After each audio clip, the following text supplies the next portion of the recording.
All right, folks, I'm back. We are on part 2. We're looking at course recommendations and expectations. 1, you're taking an online course, so you need to have high-speed internet. If you live in a rural area, be careful because this can be problematic if things load slowly and you're trying to work on the timed weekly quizzes, chapter quizzes. You can run out of time real quick, so kind of keep that in mind. 2, not required, but English 1A is highly recommended. We do a lot of reading and college level writing, both in the homework and the discussion boards, which require citations, and then also in the analysis paper that is due for the course. If you have not taken English 1A, doesn't mean you can't be successful, but it does mean you may need to do a little bit of work figuring out how to do MLA citations. In the discussion board, all that's required is the in-text citations as long as you stick to the course material. So that would be the author's last name, Conlon, and the page number, 22, 23, whatever, in parentheses, throughout your answers, wherever you embed the course material, or Gardner, lecture, whatever.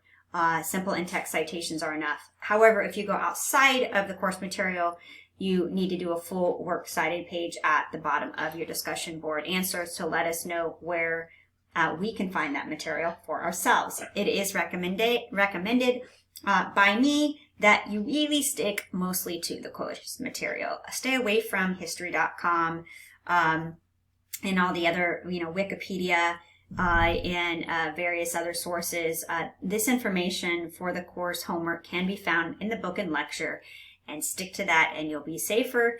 Plus, in the essay exams for the course, you're not allowed to use outside sources, and so if you want to use homework that you've already done in the weekly discussions to help you in those essay exams, and you've relied on outside sources, you're not going to be able to use that homework material. So again, stick to the course material, cite your sources. All right, I'll let you read through the rest of that on your own.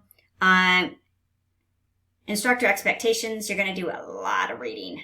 A lot of reading. It's the only way other than like documentaries to learn about history. And so, and historians rely on written sources. So lots of reading.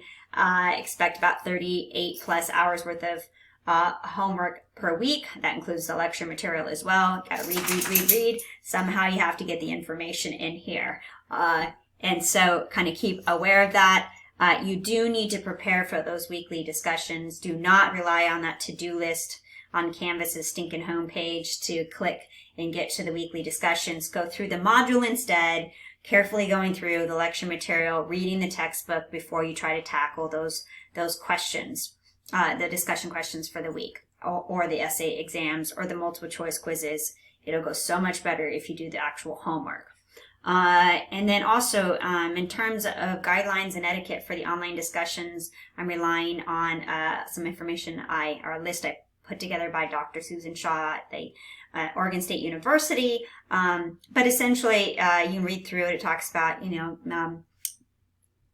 being open-minded, being tolerant, being respectful of one another, making sure that we are having academic level discussions, carefully citing our sources, not relying on any sort of personal attacks or and so on and so forth in terms of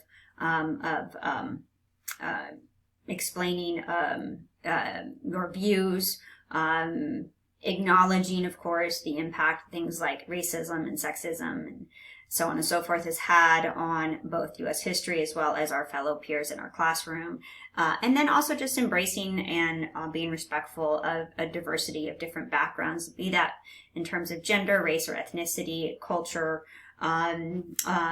or even age. We all come to the class with different life experiences, and they add to the class, and so we need to definitely make sure that we are open-minded and embrace that diversity. And then also make sure that you read through your comments, that you think about them, that you check them to make sure that they are respectful before you hit that post button, right? Zoom etiquette policy doesn't really apply because these are pre-recorded lectures, but if you do need a live Zoom session with me, make sure you adhere to the Zoom policies as stated by Merced College. All right, accommodations. If you already have DSS accommodations, make sure that you check with me that I've gotten that paperwork. Sometimes it falls through the cracks, particularly in online classes. And then also, if you have any pre-existing high school accommodations, you want to check and see if those follow with you into college, or if you just have anything that you know that's causes you, like could be physical or learning disability, that makes it more difficult for you to be successful in the course. You want to make sure that you check in with the DSS offices to go through the process. And it's kind of a lengthy process, so you want to start it early. And I included both those phone numbers there. All right, academic misconduct. So in online classes, obviously this has historically been a big problem. It's not new to the pandemic era by any stretch of the imagination. I took a ton of online classes myself in college, and students would get caught even back then for plagiarism. But unfortunately, it's even easier now than ever to cheat. So don't do it. That's the simple thing. It sticks out like a sore thumb, particularly if you are copying and pasting from other sources. If you plagiarize in the analysis paper, it goes through Trinidad.com, and it often catches the plagiarism. Also, I've caught students copying homework from peers or family members who took the course before them. Don't do that. That's also a big fat zero when I catch it. So don't cheat, don't copy paste, cite your sources, and you will be fine. But if you do cheat, or you do plagiarize, or you do copy information, you will receive a 0 on the assignment, quiz, or exam where it is found. And blatant plagiarism, that's copying and pasting or stealing somebody else's homework. That's a no debate. It's an automatic 0. Now, it does not necessarily mean that you will fail the course. But if you have too many zeros, obviously, most likely you will not pass the course. Obviously, we don't have a really huge problem with things like cell phones or anything because we're in an online class. All right, sexual misconduct. We do have a reporting procedure and process here at Merced College. There's a link to it there in the syllabus for you. Of course, if you have the unfortunate experience of having to deal with this yourself, or if you see it, make sure that you say something, okay? Because that is against both Merced College policy as well as our student code of conduct. Drop policy. Summer classes are tricky because the census date, which is the last date to drop, comes pretty quick. So, you know, if you're failing to log in that first week and get the first couple assignments done, I drop you because you won't succeed if you're not in it and participating on, day 1. The introduction post is due on day 2. So please make sure that you're staying logged in, that you're participating regularly, that you're getting your homework done. However, the other thing to be important, and the other thing that is important to keep in mind is don't rely ever on your instructors to drop you. If you decide that the course is too much for you or you don't want to take it for whatever reason, I don't take it personally, make sure that you drop yourself. And in a summer course, make sure you get that done in the first couple days of the course because you won't be able to drop after that. So don't rely on me to drop you. If you don't want to take the course, you drop yourself, because if you're in the course after census, I have to give you a grade. And most likely, if you've not been participating, that grade is going to be an F, right? All right, late work policy. I don't generally take late discussion boards. You are allowed to skip up to 2 discussions of your choosing for whatever reason. I don't need to know. You don't need to pre-clear it with me. Skip any 2 discussion board assignments that you want. I mark them as excused in the discussion board.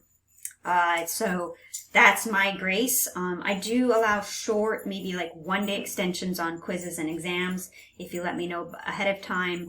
But I don't do normally extensions on the discussion boards, and particularly in the summer because this class moves so stinking fast. If you're behind in week 1, you're going to be in trouble.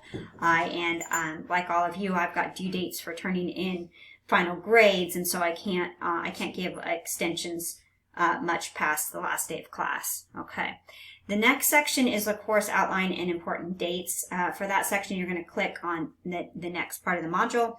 No video because it's pretty self-explanatory, but I'll come back at you at the next page of the module with going over how you get a grade in the course.